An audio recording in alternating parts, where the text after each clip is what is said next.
Hey everybody, Dave Kincaid here. I hope you're doing great. Today I want to talk to you about the Canada-Alberta Job Grant. I'm going to give you a quick overview of how it works. In this context, it's for the Advanced Grant Writing course. Our next one starts September 28th in 2022. And if you're watching this video later, you can see the latest date. But back to this Canada-Alberta Job Grant, the kind of video that I'm going to overview here will be applicable to all of you who are considering this grant. And it can be a bit overwhelming at the beginning, but they've done a pretty good job here of explaining how the grant works. You can go through here and you'll come down here and there's the guide, which I'm going to walk you through. Most grants have an application and a guide, and the guide has all the details, which is super important for you. And then it comes down here. So let's move over to this page here. So this is the guide, which I've downloaded. And I've highlighted over here what I believe to be the most important points. Now, I encourage you to read this for yourself in the program that you're getting into, okay? But in this example, this is someone who's going to take a 21-hour training course and they want to apply for this grant. They want to figure out how it works. Well, here are a couple of things, and I'll start with numbering them over here. So the first one is an administrative part of the grant. So you come down to page 4, and these grants are assessed on a first come, first served basis, which is great, right? Like sometimes they're competitive and they're trying to take the best one, but not this one. It's just first come, first serve. And also important to note is it's an administrative grant, not a written grant. Like oftentimes the competitive grants, you got to write this big justification why you should win, but not at grants like this. They're just first come, first serve. If you meet the criteria and they have money, there's a high probability that you're going to get the grant. The next part I want to show you is down here. Applications must be received prior to training. That's a really important point, okay? So I mentioned the example that, and then it says applications should be received at least 30 days in advance of the start date.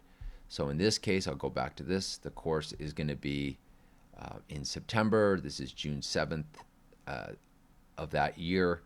So you'll want to get it in 30 days before. And that's important. I'll swing down to the bottom on the right side here because it says, by starting the training before the application is approved, the employer applicant bears all the financial risks if their application is declined, rejected.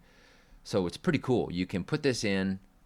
The earlier the better. Sometimes they're backed up. I think they're sorting things out now, but sometimes they're backed up longer than 30 days. But you want to get it in as soon as possible so that you know, oh, wow, we're basically guaranteed this money before we take the course. Now, you can take it. Like, remember, this is application. You can still take the training if you get it, you get the application submitted before the training begins. You just run that risk. But of course, if the training's already started, you're out of luck. Now, I want to go down. The next part I want to show you is employer eligibility. So what's cool is private businesses can win it, including solopreneurs. They used to, back in the day, they wouldn't allow that, but now they're letting that in, or letting sole proprietors in. Now, there's some criteria down here. You'll see it below. Like, you've got to have a registered trade name. And there's some more details there that you can figure out. And then you come down here for sole, the legal entity is the current business name that is registered with corporate registry. So it's pretty flexible. And then ineligible trainees include municipal governments and public sectors, political parties, etc. So those are people who you are ineligible for getting this particular grant. Now let's go down to page 7 and talk about trainee eligibility. So you'll have to spend some time after this, but there's two types. There's eligible employed trainees rather, and that defines it there. And these people get 2/3 of the tuition back, and then there's unemployed. And if you meet that criteria, or your employee meets that criteria, you actually get 100% of the training covered back, up to $15K. It's actually quite remarkable. Now here, there's a point on family members, and then business owners are also eligible with 4 or fewer employees. Now you come down here, even if you're a contractor, you just have to go in as an employer applicant, right? So you're putting this in for yourself. So go up and see the sole proprietor information for how you would put it in for that. But it's pretty great. They're pretty flexible.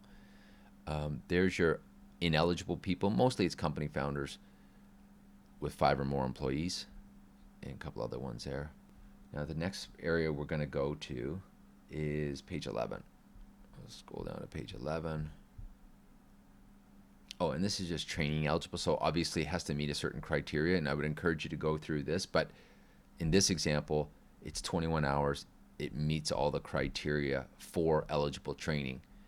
And it'll show you here, what the training must meet, as well as what courses you can stack together to meet that criteria.